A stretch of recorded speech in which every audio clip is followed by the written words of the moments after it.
Hello, everyone, and welcome back to the Storyteller's Chair, where stories from Africa come alive with lessons that last forever.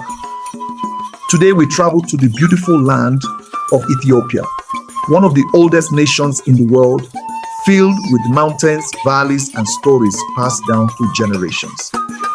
Our tale today is called The Lion's Whisker. It's a story about love, patience, and understanding, about how the strength to heal others begins with the strength to change ourselves. So sit comfortably, open your hearts, and let's begin our journey. Our story takes place in a small village at the edge of a great forest. There lived a woman named Seblewongel. She was kind, patient, and gentle. She had recently married a man who had a young son from his first marriage, but the boy refused to speak to her. He turned away when she tried to feed him. He would not smile, and he never called her mother. Seblewongel's heart was heavy with sadness. Every night she prayed, "Please let me find a way to make him love me." One day, she decided to seek the help of the wise woman who lived in the hills.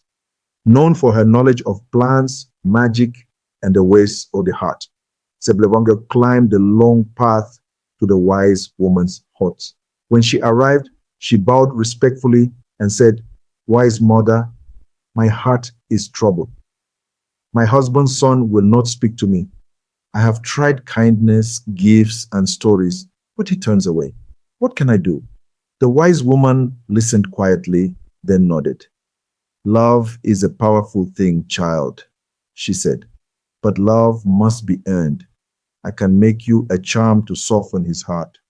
But for that, I will need a single whisker from a living lion." Seblewongel gasped. "A lion? That's impossible. It will kill me." The wise woman smiled. "Nothing worth having comes easily. Go now and do not rush. Bring me the whisker when the lion gives it to you willingly." The next morning, Seblewongel packed a small basket of food, cooked meat, milk, and barley bread, and walked toward the forest where the lion lived. When she reached the edge of the trees, she saw the lion in the distance, lying under a tree. Her heart pounded with fear. She placed the food far away and whispered, "Great lion, this food is for you." Then she quietly walked back home. The next day, she returned. This time, she placed the food a little closer. Again, the lion watched her, but did not move. On the third day, she came again. The lion sniffed the air, his golden mane glistening in the sunlight. He began to trust the gentle woman who brought him food every morning. Days turned into weeks. Seblewongel came each day, calm, quiet, and kind. She sang softly as she laid down the food. "Peace, great lion. I am your friend." Soon the lion began to eat while she stood nearby.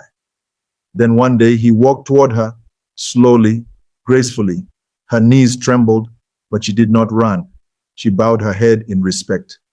The lion looked at her with deep eyes, and she whispered, "I come in peace, great lion."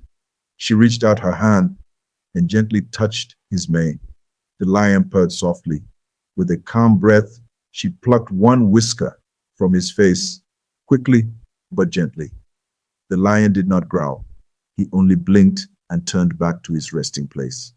Seblewongel thanked him with tears in her eyes. "You have given me courage and hope." She ran to the wise woman, holding the whisker like a treasure. When Seblewongel arrived at the wise woman's hut, she shouted with joy, "Mother, I did it! I brought the lion's whisker." The wise woman took the whisker, looked at it carefully, and threw it into the fire. Seblewongel gasped. "What have you done?" The wise woman smiled. "You no longer need it. If you can win the trust of a lion through patience, you can win the love of a child the same way. There is no magic stronger than kindness." Seblewongel understood. She bowed deeply and went home. At home, Seblewongel no longer tried to force the boy's love. She smiled when he ignored her. She cooked his favorite food, Even when he refused it, she asked about his day. Even when he stayed silent, slowly his anger softened. One day he spoke just a few words. Thank you for dinner. Then more words came, then laughter. And finally, one evening, he called her mother. Seblewongel cried tears of joy. The lion's Whisker had done his magic after all. Not through spells, but through patience, love, and trust. And that brings us to the end of today's story in The Lion's Whisker. We've learned that love is not magic. It is patience, courage, and kindness. Thank you for joining me on this journey of learning and storytelling. If you enjoyed this video, make sure you like, comment your favorite moments, share it with your friends, teachers, or students. Subscribe for more educational African folk tales right here on the Storyteller's Chair. And remember, stories are the mirrors of our hearts. They teach us who we are and who we can become.